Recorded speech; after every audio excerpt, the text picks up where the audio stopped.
So as we get all the chatter about the Fed, what the Fed's going to say, we get the presser and the statement out of the way, we can start focusing on yields as the dust settles. And as the dust settles, the yield conversation is really interesting because you have this 1, 2, 3 right here.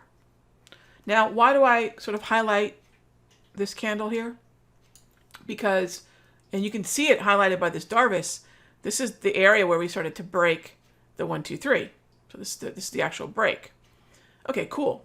Right, so in this area, we know we broke. After the break, one of the neat things sometimes we'll get is a retracement of the swing that broke. And a lot of times what I like to see is a 38.2. So right, I believe it was right around this area here. I like to see a 38.2 retracement. So we get the break, boom, and then the swing that took the pattern to validity, if that low to high retraces by about 38.2%, that's a pretty good little trade right there. It's almost like the breach retreat that I teach in day trading. A lot of my strategies are applied to different time frames, but they're the same strategy in many ways.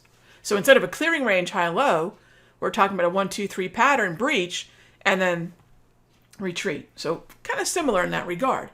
So I do anticipate now that this pattern has developed and we have also broken the double red, we've gone yellow, which is where we want to see the market go with the 1, 2, 3. I'm not saying it's just up, and away from here, but I would not be surprised if the market makes a run for, say, 161.20 or even 162 VWAP or this right there.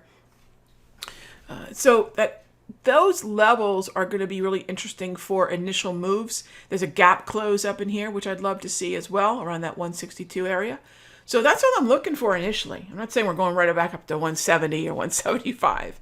So it's a nice little bottoming pattern where we can start to see the market get long and reverse what's been a fairly prolonged downtrend, which means we're going to see then potentially, if this breakout persists, lower yields. Well, lower yields has a great knock-on effect, right? What's the knock-on effect?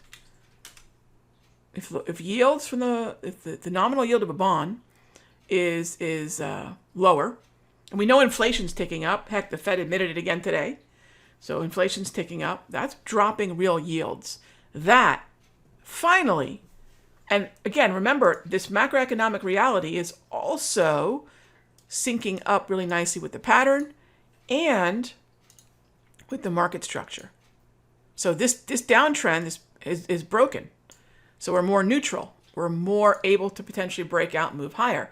Let that first domino ZB fall. Let's see the real yields drop. And then we can start to look for gold. So let me show you something. I alluded to the copper gold ratio. Let me show you this here. So this is a neat little chart that shows you what is XAU USD. That's sort of the a forex way of showing you gold versus dollar. Gold versus dollar. So that's gold. For all intents and purposes, XAU USD is gold. It's actually a combination of gold and silver. And by the way, silver's not going to move until gold does. Because if silver already wanted to move with its copper cousin, it would have already done it. So it's clearly waiting on gold. So I need the real yields to continue to drop. And that's what ultimately is going to allow gold to move higher. Now, these are monthly charts, and I don't know how to make these a different time frame, but I love this chart. I just need to find a way to look at it on for the daily, not the. That's what I'd like to see. I'm trying to think if I have any other. So this is the gold forecast based on real yields, which I think is kind of interesting. The gold forecast based on real yields. Real yields, again, currently are sort of flat, low to flat. So real yields need to... so yeah, there's a couple different ways to look at this. I've been trying to find a chart to allow you guys to visualize this a little bit better. I haven't found a winner. I love this. I just want it on, say, a daily time frame, not the weekly. So I'll have to sort that out if we can find this on the daily, not the weekly. So there are the new bars there. Pretty cool chart. It is a really cool chart. So I'll see if I can find you guys something. If not, you can go to Quandl. Quandl has a nice real yield, and you want that to tick down. Okay, you want that to tick down. So that's how we're looking at this. And so a lot of folks have been asking me, Rog, when is gold going to move? And my advice is wait for bonds to move. I think there's a nice opportunity to buy TLT. We'll talk about that more in the premium video. And then once that gets going, we can start talking about GLD.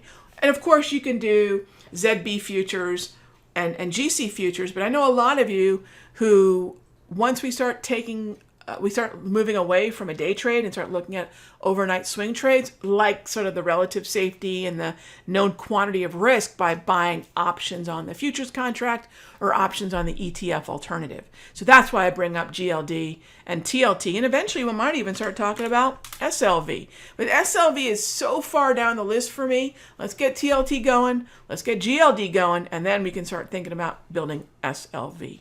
And while everyone's got their eye on sort of these reflationary metals, your coppers, right? Copper, palladium, platinum, I think these are starting to organize, and they're giving us a chance to get in at levels before it goes consensus. Copper's consensus. This move in silver and gold, these are not. We want to get in before consensus game, because that's when the craziness and the parabolic moves and we're relegated to chasing the market. That's where all that starts to happen. Okay, so I want to get in once it's confirmed and we know what the catalyst and the causation is. We've got both really nicely syncing up right now in that bond and gold conversation. Without simpler trading, I could not have financial independence. This is one of the best investments I ever made in my life. It's helping me find consistency. It's one of the things that won me